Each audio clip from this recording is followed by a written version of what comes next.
Spire Motorsports makes a much-needed personnel change. Justin Haley explains his decision to leave Colleague for Rick Ware Racing. Corey LaJoie breaks down the attack.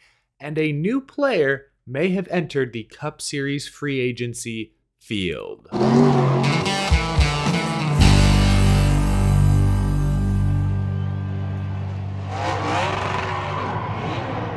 How's it going, y'all? My name is Eric. Welcome to Out of the Groove. I hope your week is going well. I wish anytime there was an on-track altercation or a physical confrontation, we could get the drivers involved to break it down for us. A la, what's that Yankees homer, John Boy for baseball? Corey LaJoie gave us a taste of that on his podcast this week. NASCAR, I saw uploaded this clip of Corey LaJoie breaking down the attack of Ryan Preece, the siege of the 7 car. If you missed it after Sunday's Pocono race, Ryan Preece got out of his race car, ran over to Corey LaJoie's and started reaching in, grabbing, maybe trying to take some swings at Corey while he was still strapped in his race car. They were separated by crews pretty quickly, but Corey LaJoie broke down exactly what led to that incident and what he was thinking in the moment, and honestly, it was hilarious. I'll put a link to the full clip down in the description below. The incident in which I was attacked in my car on pit road after the race. Basically, Corey explains that there were 2 laps to go. Alex Bowman looked to LaJoie's inside, was going to take LaJoie and Preece 3 wide, then backed out at the last minute. LaJoie entered a little high, thinking maybe Bowman would still wedge it in there. Preece didn't give him a ton of room. LaJoie got sideways and accidentally spun Preece out. Corey LaJoie says it was an accident, said he felt really bad when he pulled down onto pit road. We come down pit road, and I genuinely felt bad. I spun Brad out at California, felt bad about that. You're just racing hard. You're racing for the same piece of real estate. It happens. Felt bad that he spun a guy out, ruined his race. But then he saw how angry Ryan Preece was. But then I see the aggression in which he gets out of his car, and I'm like, oh, he is not wanting to talk. He is running at me. So as I saw him come, my visor was open, so I shut it to make sure he didn't, Captain Insano, poke me in the eyes. Number one, that'd be a great move to start, but I didn't allow him to do that because I shut my visor. I just love the way Corey LaJoie paints the whole picture here, but wildly entertaining. Again, anytime there's some sort of altercation, we need both drivers to sit down and deliver a similar breakdown, giving us their perspective, their side of the story. I didn't think too much of this when I saw it. I mean, it was crazy, but the race had so many other controversies that this one almost got pushed to the side. I don't like when anyone goes in and attacks someone while they're still sitting in their car. At least Ryan Preece took his helmet off. I mean, that's, I guess, step one. I know he was upset, but can you wait 15 seconds so Corey can get out and then you guys can go toe to toe? I mean, tail of the tape between Preece and Corey LaJoie. I think they're pretty even. I know Corey's pretty tall, but Preece has got to be like close to 6 feet too, How tall are these guys? Corey LaJoie, according to Google, is 6'1". Ryan Preece, according to Google, they don't know. What the heck? It says he weighs 70 kilograms. Why are we using kilograms? This is America. 6 feet. According to this one website, 6 feet. I guess they're pretty evenly matched. I want to see him get out of the car and go at it. There you go. Cheated us fans of a good show. Anyway, I just thought that clip was funny. I do feel bad for Ryan Preece, though. I do want to end on that note. He's been taken out, it feels like, of several races this year. I know they haven't had a ton of speed, but boy, he has not had much luck either. Anyway, moving on. We've got some actual news to react to. This story is about a day old, but Spire Motorsports is making a much-needed personnel change. Kevin, also known as Bono Mannion, has been named the interim crew chief of Spire's number 77 Cup car. Ty Dillon, driving the number 77 this year, has had by far his worst Cup Series season to date. 0 top 5s or top 10s. He only has 2 top 20s. He's 32nd in points. The only full-time driver he's ahead of is rookie Noah Gragson, and we've documented how abysmal that season has been. Ty Dillon's average finish is nearly 8 positions worse than his teammate Corey LaJoie. So Spire needed to make a change. Here's Jeff Dickerson, co-owner of Spire, explaining their thought process. Dickerson said, quote, "We really want that car to get going, and unfortunately we had to make a change. We've agonized watching and waiting for the results to mirror the effort Ty and the number 77 team puts into their program. Expectations are a funny thing. They're a blessing and a curse, and for whatever reasons, those expectations aren't being met. We all know, Kevin Bellicourt included, what happens at this point of the season when we are where we are in the overall standings. Kevin has put in a lot of hard work and has been with us from the beginning of our journey, so this decision was difficult and not taken lightly." Yes, so in case you couldn't tell, Kevin Bellicourt is the guy ultimately being replaced by Kevin Bono Mannion, who will now take over crew chiefing duties of the 77. But Jeff Dickerson, very honest here, continued, quote, "At the end of the day, we are what our results say we are. We need a spark to give this team every opportunity to progress and ultimately succeed. We're incredibly fortunate to have someone as accomplished as Bono already in-house. That said, we admit it might not change the trajectory of the season for the number 77 team. However, doing nothing, although tidier and more comfortable, especially with the relationships involved, clearly is not an option for us anymore, and we are keen to see improvement. There is a lot of racing left in 2023, and it's imperative that we're raising the bar every week."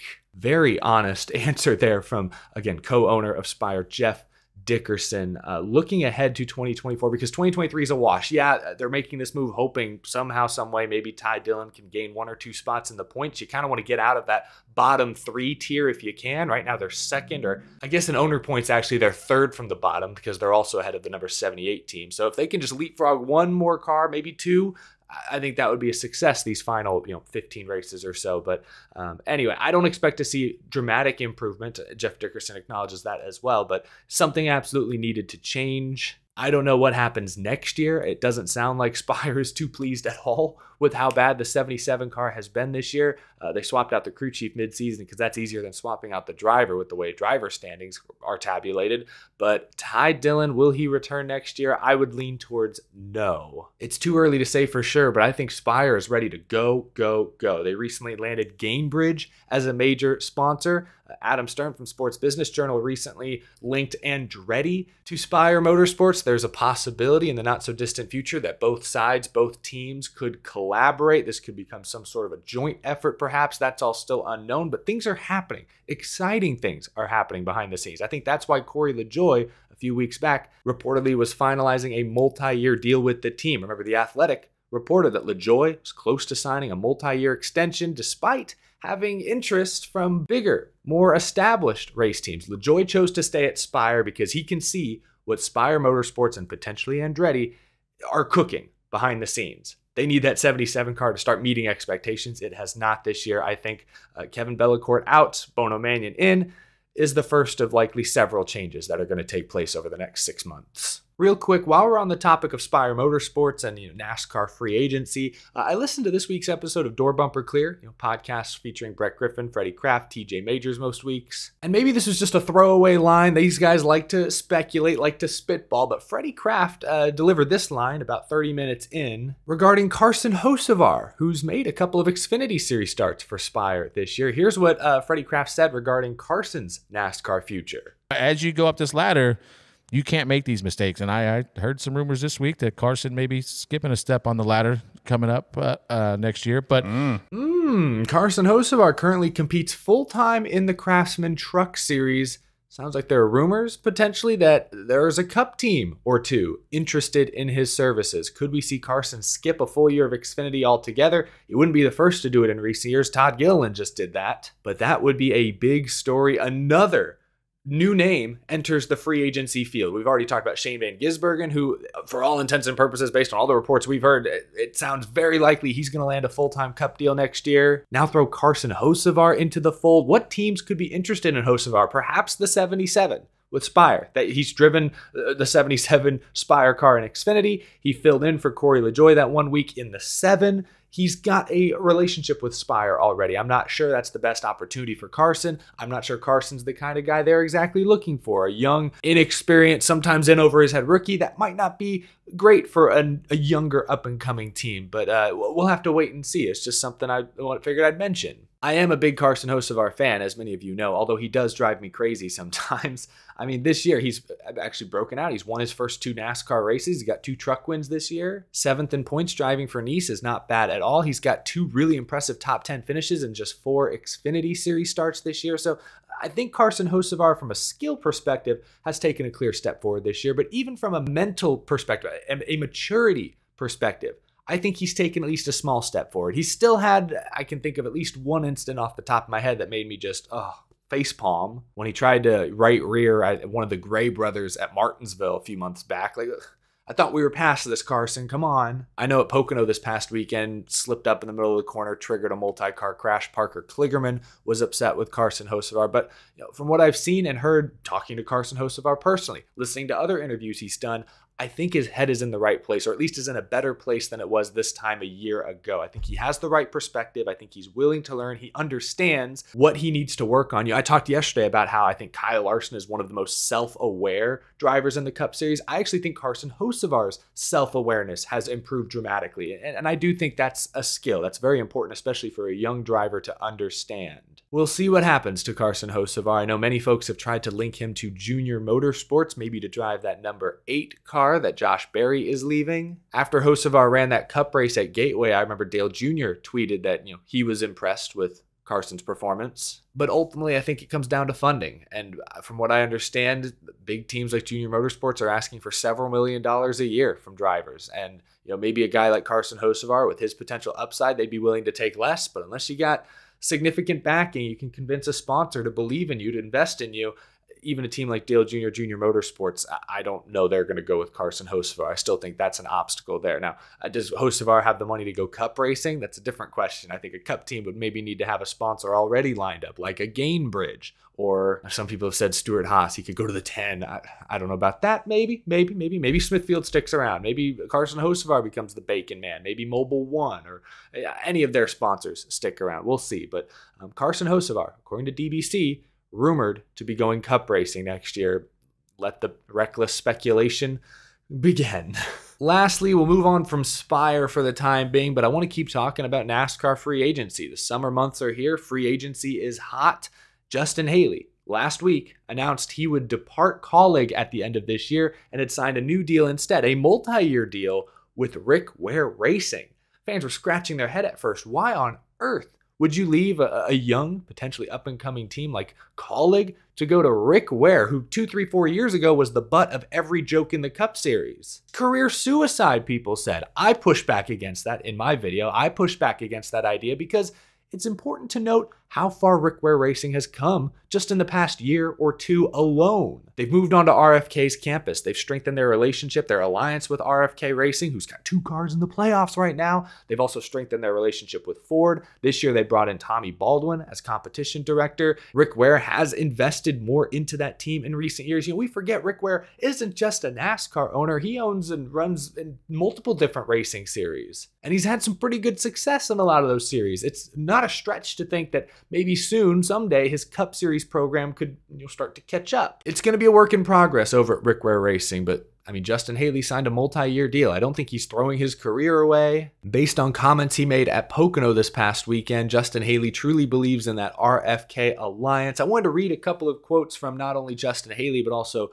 Chris Rice of Colleague Racing, who both explained why the two parties went their separate ways. I want to start with what Justin Haley said. I think for Matt and Colleague Racing, with where they are, he's a businessman and needs to make business decisions. I think we were close to doing a deal and a probable option. Felt like I had a few deals, and Rick kept coming and calling and gave me a good deal. And I believe in what they've been able to do, especially with the RFK Alliance. Justin Haley said this past weekend that both Brad Keselowski and Steve Newmark of Roush Fenway Keselowski Racing were present during many of their conversations and negotiations. I thought this was interesting. Haley did acknowledge that, at first glance, it may seem weird that, a driver is opting to go to Rick Ware Racing. He said, quote, "I get on the surface it doesn't look like the best move, but come 3-5 years with the charter agreement, TV agreement, and the political uncertainty of the election being next year, there's a lot more to it from the sports side of it, and I have to protect myself." Again, it is worth mentioning this was a multi-year deal. There are a lot of drivers in the Cup Series that work off year-to-year deals. So,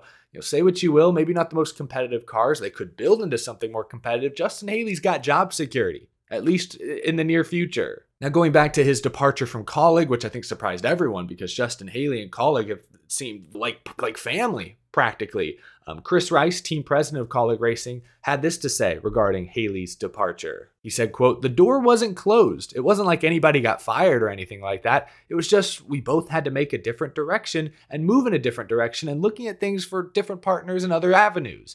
I think him making his move was because of us telling him that. We love Justin. Justin has done a good job for us, won a lot of races for us. We're going to miss him, but he's still part of the Colleague family. Happy for Justin to continue his tenure in Cup racing, and you never know, down the road, he might be back with us. So it sounds like to me, Colleague was, tired of funding that 31 car almost entirely out of pocket with leaf filter on the hood almost every single week. So they were weighing their options, looking around, hey, can we scrounge together a couple million in sponsorship from this guy or this guy or this guy? Can Justin Haley bring us any sponsorship? Justin Haley was probably working on his end to scrounge together sponsors. I mean, probably more than half the job of being a NASCAR driver these days is fundraising. And my guess is as we've gotten to the second half of this season, and maybe Justin Haley didn't see a lot of movement on his end, Colleague are starting to look elsewhere at drivers who do bring more funding than Haley. I'm sure Justin Haley opted to control his own destiny. If Justin Haley had kept working with Colleague, hey, I think we can get this, and then we get into, September or October, and suddenly, Colleague opts to go with someone completely different who brings sponsorship, all of a sudden, Justin Haley may be scrambling to find his next job. This way, again, maybe moving to Rick Ware, it doesn't look like the greatest move at first. At least Justin Haley controls his own future. He's making the decision. He wasn't backed against the wall, desperately trying to find any deal at the last minute. No, he was able to work with, again, Rick Ware, Brad Keselowski, Steve Newmark. He was recruited in a way to drive one of their cars. So by making the decision now, they can get a head start for next year. And Justin Haley can sit back knowing that he went out and found the best deal possible for himself. He didn't have to settle for something last minute because of, he had the rug pulled out from under him or something like that. Rick Ware Racing has been faster this year. I think we need to acknowledge that. I mean, they're ahead of, we talked about the Spire 77, the Legacy Motor Club 42. They're ahead of those two teams and drivers in points. I think it will be tough for Rick Ware to break into that next tier, just ahead of them. It's the Wood Brothers, which is a Penske-aligned team. Half of Stewart-Haas Racing, it seems like, is back there just ahead of them. You got the other Legacy Motor Club car. You got Colleague, of course, front row kind of. That will be a tough group to break into. I don't know if it happens next year, but depending on how tight this alliance with RFK truly is, the kind of support they get from Ford, this could be like the next Spire. 2-3 years ago, Corey LaJoie going to Spire was seen as maybe a lateral move at best. They've worked, they've improved, they've invested, and now Corey LaJoie this year at one point was like 20th in points. Got an opportunity to drive a Hendrick car in a substitution role. I think Corey LaJoie is in a better place now than he was 4 years ago. We'll see in a few years if we can say the same thing about Justin Haley and Rick Ware Racing. So cautiously optimistic. I like that Justin Haley was able to take control of his own future. We'll see if this move pans out a couple of years down the line. And with that, I think we've wrapped up today's episode. Thank you all so much for watching. Leave a comment down below. Your thoughts on Corey LaJoie versus Ryan Preece, Spire Motorsports making some changes, Justin Haley's reasons for going to Rick Ware Racing. Leave a comment down below. I want to know what you guys think. But thanks for watching. Leave a like on this video if you enjoyed. Be sure to hit that subscribe button somewhere down below if you're new and you love NASCAR. We talk NASCAR every single day. Thank you to my Patreon supporters as well. Greatly appreciate your support. I will see you again soon. New episode of Power Hour, my podcast I host alongside Brennan Poole, will be up later this week. Can't wait to share that with y'all. Have a wonderful rest of your Wednesday, folks. Take it easy, y'all.